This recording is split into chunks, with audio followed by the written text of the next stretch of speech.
Hello everyone and welcome to our lecture on 1.4, State Building in the Americas. So let's get started. Alright, so the first culture that we're going to talk about in this group are the Mississippians. And the Mississippians, they're really the first large-scale civilization that develops in the North American area. And they're called the Mississippians because they're around the Mississippi River. They're within the Mississippi Valley that this culture is found. And they're really a group of mound builders. The largest city-state that was really within this group of people was known as Cahokia. And you can see a picture of it here, at least an artistic representation or recreation of what we believe Cahokia looked like at its greatest height, or the height of Cahokia. Now, from a government and society structure or standpoint, they operated with a very rigid class structure from the top down, very similar to what you see in many cultures, the pyramidal-like structure that we see across, whether it's the Aztecs or Maya that we'll see later, or if you look like in Europe or in China or wherever. But they had a chief in these city-states, and these chiefs were often called the Great Sun, linking again between a god, kind of like a god chief or a god ruler. Now, in these societies themselves, women were the farmers, men were the hunters. Now, where this society was a little bit different is power was passed on, or status was passed on through a matrilineal means, which means the woman's side of the family would actually gain the status. So like if the chief died, it would actually pass not to the brother, it would actually pass to the sister's side of the family, and so forth. Now, the Mississippians, we know a little about them in terms of their fairly actually a lot about their actual culture itself, but we don't really know much about their decline. It's disputed. Some believe that there was some kind of weather issue or flooding being in this area around the Mississippi River that led to crop failures, which means that the society actually had to break up and the populations couldn't be maintained. Whereas others believe that European diseases, with the introduction of Europeans to the continent, led to high amounts of deaths and broke those civilizations. So there's a disputed decline there, or reason for decline. All right, the next group in North America that we're going to talk about are the people of Chaco and Mesa Verde. You might see this in terms of them called Anasazi or Pueblo, depending on which source you're looking at. But these are the two main cities that were cultural centers that you need to concern you with in this area. Now, the southwest part of the United States is very dry. There's little water. There's very few trees and useful resources in that way. And this harsh climate is difficult to grow up in, but it does lead to innovations being developed across these two cultural centers to actually be well and do well and adapt to their situation. So, for example, in Chaco Canyon, you see very large housing structures that are made of stone. They use what's available to them to actually be able to house their people. And Mesa Verde is not really much different. They use stone as well, sandstone bricks, where they build multi-story buildings into the sides of cliffs, like that you see in the picture on this screen. Now, another reason why these were built into the sides of cliffs was also for protection as well. Now, in the 13th century, these cultural centers were on the decline, and it's pretty straightforward. We know why through digging and other studies, and it was because of the change in climate. The climate became much drier, and then when you add in the fact that you had access to little water and few trees, the civilization split up and migrated to better areas. All right, so now we're going to go on to our Central American societies, the first one here being the Maya. The Maya were a Central American power focused in the southern areas of Mexico, all the way to Honduras, like Belize, Guatemala as well, that area that you can see there on the screen. And the Maya were not a collection, they were not a unified system of government where it was all one capital city in one unified empire. It was actually a collection of city-states. Really, if you want to compare this to anybody in history, you can compare the Maya to the likes of the ancient Greek city-states. They had strong city-states that could control a region and have influence over others, such as Chichen Itza, Tikal, and Palenque being the big three, Copan being the other one if you want to bring in a fourth. But How they were set up is the rule was structured on a god king. Each of these city-states had their own king. They were viewed typically linked to the actual god or gods they had. It was that divine right theory you need to pull in. Most of the time, the rulers were men, although power could pass to women, typically if there was nobody left within that lineage or the male heir was not old enough to rule yet, it could pass to a woman.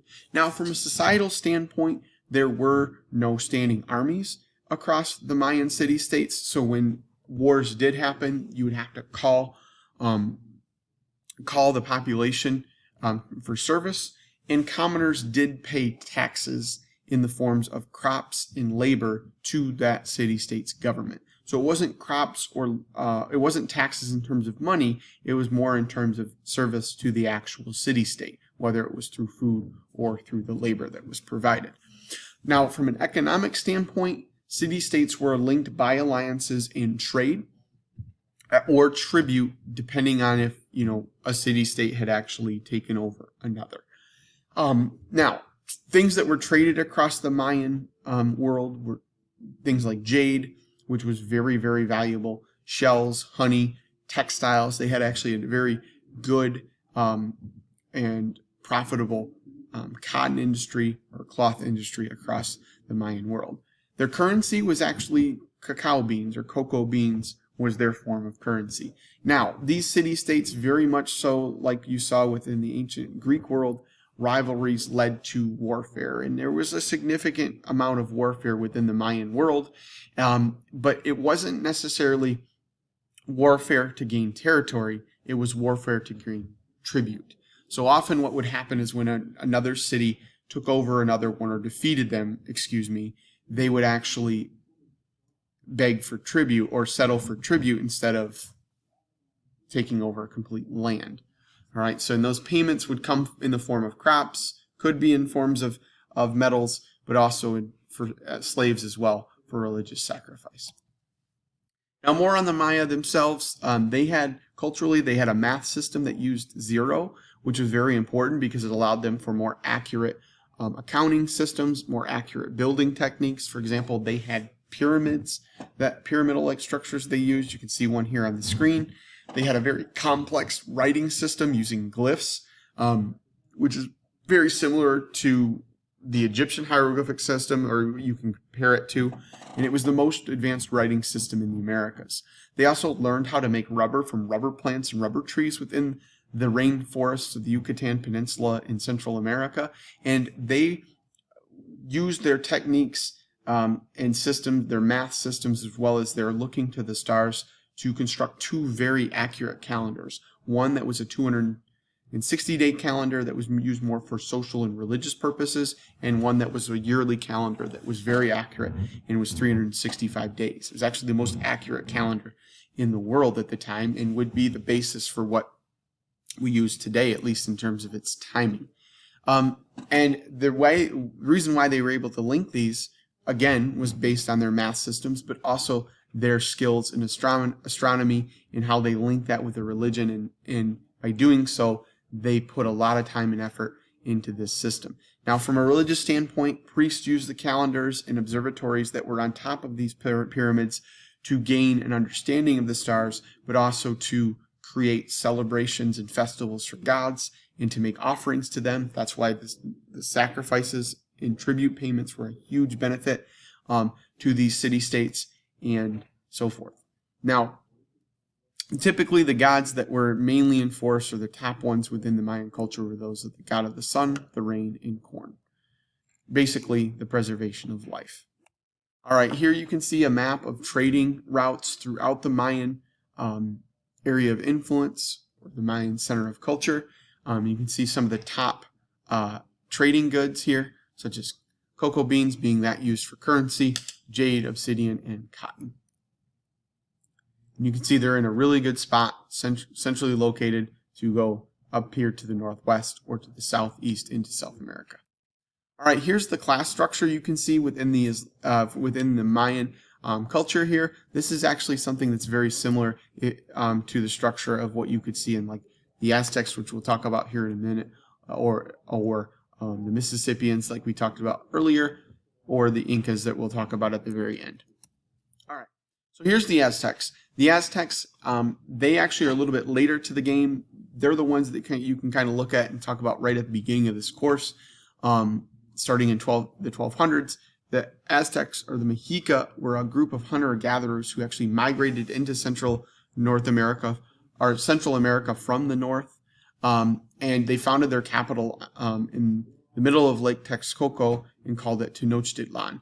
They were very skilled builders. They built a complex system of aqueducts to feed water into their capital city. They were skilled builders in the form of building pyramids, which they adapted from their precursors, such as this great city-state of Teotihuacan, and the big pyramid in Tenochtitlan was at the center, and it was known as the Great Pyramid.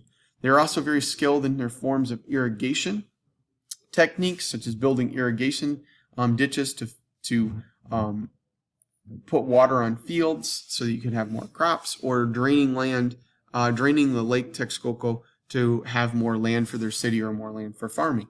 Now, one thing that they were very, very well adapted at was building what were called chinampas, or floating gardens. And you can see it here in the bottom right of the screen, which are these floating gardens that allowed them to farm a greater amount of area around the outside of the city and feed the growing population of Tenochtitlan, which was roughly, at its greatest extent, about 200,000 people.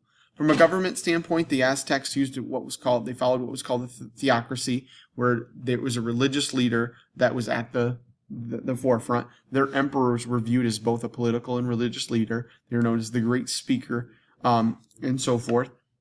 Now, women, they played a significant, albeit kind of secondary role within his Aztec society, mostly as weavers. They worked at home, but weaving was an important skill and industry within the Aztec area of influence, because the tributes that the Aztecs asked for, the government asked for, one of the main goods within those tributes were weaved cloth. And by having this industry working together, it helped within that system, and women were the ones that mainly focused in that industry. From a religious standpoint, the Aztecs were very polytheistic. They followed hundreds of different deities, some that had male and female perspectives and counterparts, but there were a lot of gods within the Aztec religious realm. Priests played a very central role in the Aztec society, mainly for three reasons. You had a sacrificial form that was within their structure. You had so many different gods that you had to pay homage to or tribute to, so priests were well linked. And then also because of the theocracy structure of the Aztec government, priests were high on the food chain, so to speak, in that structure. Now, bloodletting and human sacrifice were very key within this the religious practices of the Aztecs, primarily to atone for sins, but the sins of man, but also to repay the gods for their deeds to actually create the world. Now, the decline of the Aztecs we know a lot about, primarily because of writings from the Spanish and their conquest of the Aztec capital of Tenochtitlan in the 1500s, but it was brought on because of other things, not just because of the Spanish themselves. Their low technology, such as no-wheeled vehicles or the use of draft animals, actually led to inefficient agricultural techniques. Even though their chinampas were great, you couldn't necessarily feed as many people as you might need to, at least over time. That's more of a kind of a longer, drawn-out reason for the decline. But these other ones are really important and very quick acting.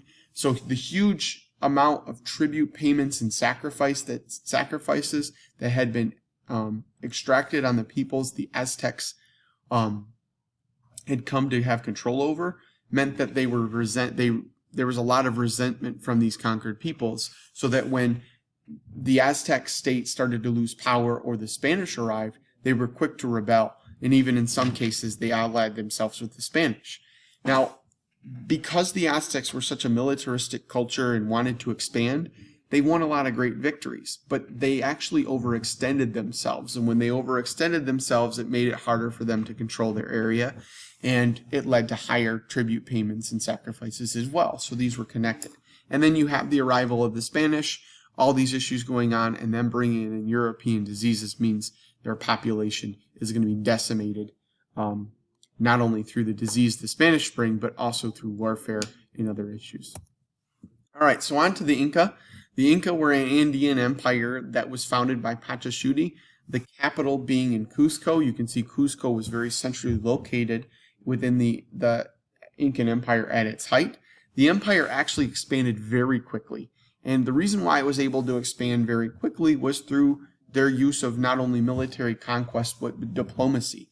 Emperors and generals of the Incan armies would actually go to cities and say, look, if you surrender and go to these, accept these terms, we'll allow you to come right into the empire with very little change. And that was a very good form of diplomacy. It's actually something that you can compare the Inca and the Mongols to in terms of using that technique, saying, look, if you surrender before blood is shed, you're going to be brought in more closely linked with open arms. You might have to pay some tribute in some form, and you can keep your local leaders in rule.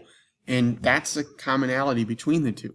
Now, one thing that's different between the two, and this is important distinction here, is that when the Inca were able to gain control of areas, people didn't have to actually pay tribute in the form of crops or money. They had to do it, and this actually was true for everybody across the Incan Empire, not just conquered peoples. You had to pay your taxes or provide for the government through public service. It was called the Mita system. An example would be spending a certain amount of time each month or each year helping to build roads or granaries or so forth.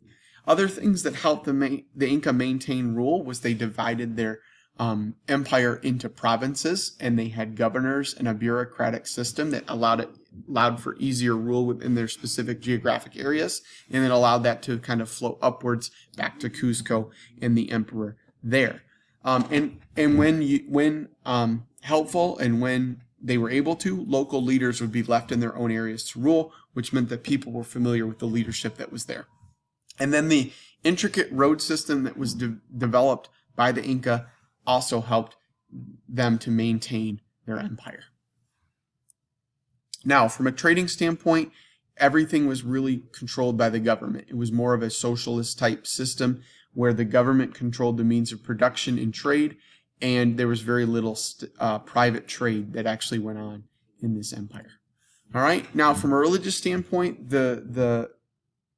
just like we talked about with the the Aztecs and the Maya and the Mississippians, their rulers viewed themselves as connected to the gods, and their main god was Inti, the sun god, and the Inca viewed themselves as the people of the sun. It's why their main religious temple was known as the Temple of the Sun, worshiping Inti, but it's also why they valued gold so much. They viewed that as the tears of the gods, and they linked it to their people.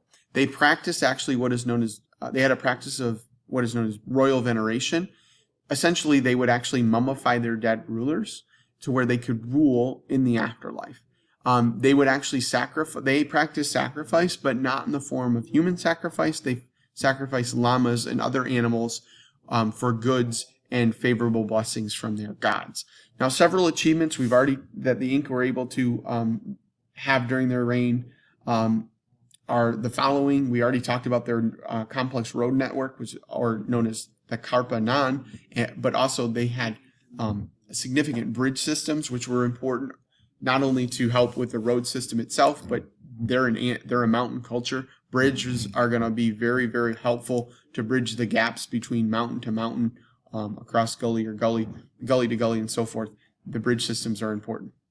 They didn't have a written language, but they did develop an accounting system using what are called quipu, which essentially were knotted strings to actually keep record of how many miles of road were built, how much grain was stored for the year, and so forth. They had an effective accounting system using the quipu, and you can see an example of quipu here in the lower right-hand corner. They also developed a terraced farming technique, where they would have raised farm beds on these mountain terraces that helped prevent erosion and further problems such as avalanches coming down from these mountainsides through practicing agriculture on them. And this system was called the Waru Waru. Now, the decline of the Inca happens very, very quickly. Their great leader, Huayna Capac, dies. And when he dies, his sons fight for the throne, and it leads to a civil war, and the state's weakened. And it just so happens, while this civil war is going on, that the Spanish arrive under Francisco Pizarro. And they bring the European diseases with them that help them take advantage of a weakened state that's in a civil war. So the Incan army is fighting against each other because they're broken across the two brothers, and then you have a weakened state brought by the disease. All right. Well, here you can see this is the actual Machu Picchu, one of the great religious shrines or imperial estates. They don't know exactly. They're not exactly sure if it was only one of these or both of them. But you can go there and visit it and see just the skill and technique that the Inca had to build these great cities high up in the Andean mountains. And here's our last slide here. From an information standpoint, please take a look at it. It compares the three big American civilizations, the Maya, the Aztec, and the Inca, and you can see how they're similar, but also how they're different in using this chart. And then you have two questions here you want to try to answer, at least give some bullet points here in your notes. What states developed in the Americas and how did they change over time? And then a reflection question here overall with this section is, in 1 to 3 paragraphs, identify the states that developed in the Americas and explain how they changed. If you can't tell, the big skill here to understand within the Americas is change and continuity over time. All right, guys, I'll see you in the next one.